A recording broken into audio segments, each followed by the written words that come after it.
আমি শ্বাস নিতে পারছি না, আমাকে ছাড়ো, আমি ভুল করেছি, আমি বদলে যাব। সবার সামনে সে ধার্মিক, কিন্তু আড়ালে অন্যরকম। আমি সবসময় নামাজ পড়ি, আল্লাহকে ভালোবাসি, সবাই আমাকে ভালো মানুষই ভাবে। ওসব নামাজ রোজা শুধু লোক দেখানোর জন্য, ভিতরে ভিতরে কেউ কিছু মানে না। সামনে ভালো কথা বলি আর পেছনে যা ইচ্ছা করি, কেউ তো দেখছে না। ভাই, মুনাফিকের লক্ষণ আছে, মিথ্যা বলা, কথা ভাঙা, বিশ্বাসঘাতকতা, এসব থেকে সাবধান। আরে এসব কিছু না, আমি সব কন্ট্রোল করতে পারি, ভয় পাওয়ার কিছু নেই। আমি তোকে কথা দিলাম কালোই টাকা ফেরত দিব দিছে, আমি তোকে টাকাও ফেরত দিব, চিন্তা করিস না।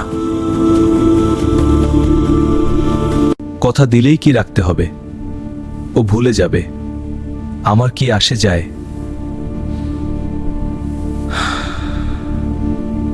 কেন যেন মনটা অস্থির লাগছে,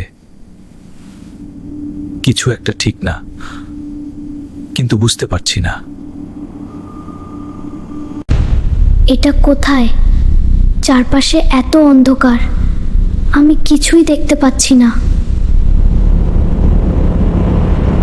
তুমি দুই মুখে জীবন কাটিয়েছ, এখন সেই প্রতারণার ফল ভোগ করো। আমি শ্বাস নিতে পারছি না, আমাকে ছাড়ো, আমি ভুল করেছি, আমি বদলে যাব। তুমি মিথ্যা বলেছ, কথা ভেঙেছ, মানুষকে ধোঁকা দিয়েছ, এখন এর শাস্তি পাবে।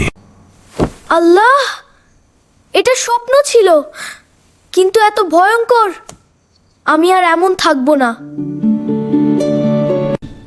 আল্লাহ, এটা স্বপ্ন ছিল, কিন্তু এত ভয়ঙ্কর, আমি আর এমন থাকবো না।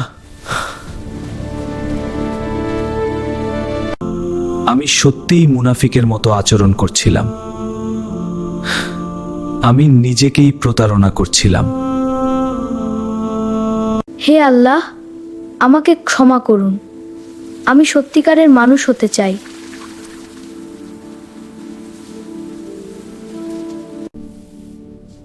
আজ থেকে আমি মিথ্যা বলবো না, কথা ভাঙবো না, কাউকে ধোঁকা দিব না। ভাই আমি আগে ভুল ছিলাম, এখন আমি বদলাতে চাই, আমাকে দোয়া করিস। এই নে তোর টাকা, আমি দেরি করেছি, আমাকে মাফ করে দিস। ঠিক আছে, মাফ করলাম। সত্যিকারের ঈমান মানে ভিতরে বাইরে এক হওয়া, শুধু মুখে না, কাজে দেখানো। মুনাফিকের লক্ষণ মিথ্যা, প্রতারণা, কথা ভাঙা, এসব থেকে দূরে থাকুন। নিজেকে যাচাই করুন, আপনি কি সত্যিই ভিতরে বাইরে এক? এখনই বদলে যান, দেরি হওয়ার আগে।